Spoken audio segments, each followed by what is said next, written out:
Today, we have an action-packed day of exploring an arboretum and finding out what the hell an arboretum is. We're also going to be going on a natural rock slide, seeing some waterfalls, and ending the day with some Gisborne wine tasting.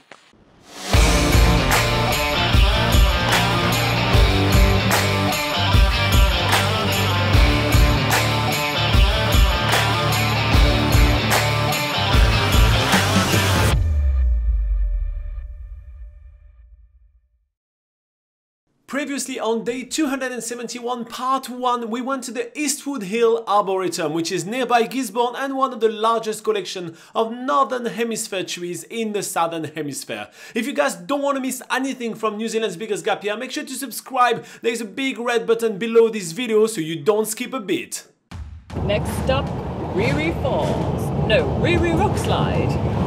That's right, we're not just seeing trees today, we're also going to one of the longest natural water slides in the world. It's the Rere Rockslide. It's a little bit off the beaten track in the Gisborne region of the North Island, so not many people get to go there, but we're going to take you there right now.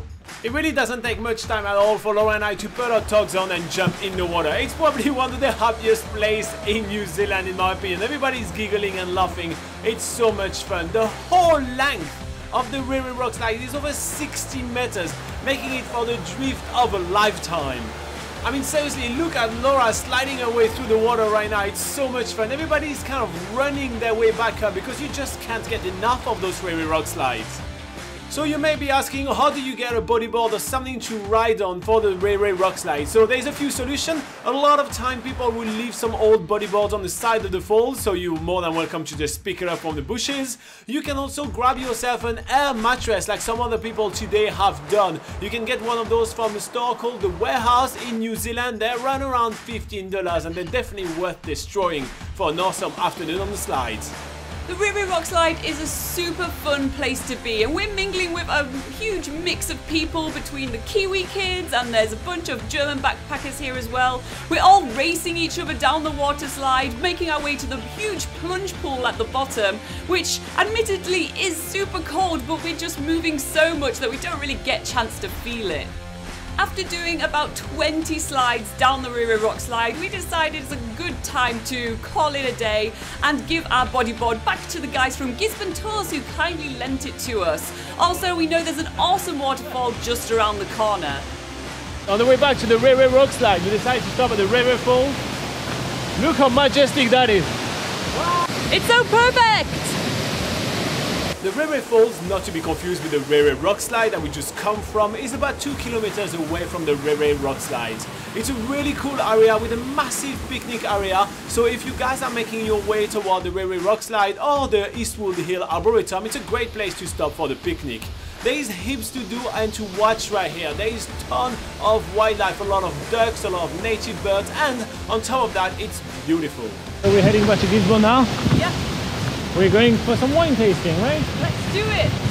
From Rere Falls, it's just a 30 minutes drive back into the city centre of Gisborne, where we're going to be treating ourselves to some wine tasting at the Gisborne Wine Centre. It's got huge windows with awesome views of the Gisborne Harbour, and we are meeting our guide Bobby, who's going to go through the wine tasting with us. The Gisborne Wine Centre is a great place to taste wine from wine brands all over the Gisborne region, not just one wine brand like you would on a winery tour. And the great thing about this experience is that it's super relaxed. We're just hanging out with a guy who knows a thing or two about wine.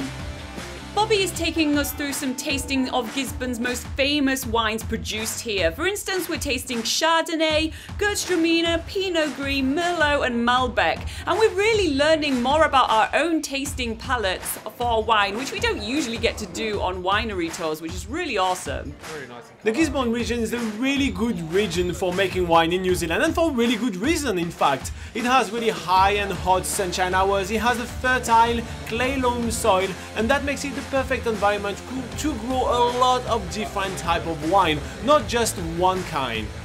During this experience, Bobby also tells us how to taste wine. It's quite hard to believe, but between Laura and I, we have actually zero experience in tasting wine. We did not know what was the process for tasting wine and get the most out of the wine's bouquet. So it's with our new expertise that we try our hand at red wine. Red wine is not really something that neither Laura or I are really fond of, but by tasting a lot of red wine, different kind of bouquet and taste are actually starting to appear because we are using Bobby's technique. It's a really good way to actually learn more about that and also getting a little bit tipsy because, you know, that's basically what wine tasting is all about, isn't it? They have a guy or a girl, I imagine sometimes, who are going to tell you more about the Gisborne wine region, let you taste some of the Gisborne wines from many different brands and many different varietals. See, I know wine lingo now. I'm pretty good at this wine thing now.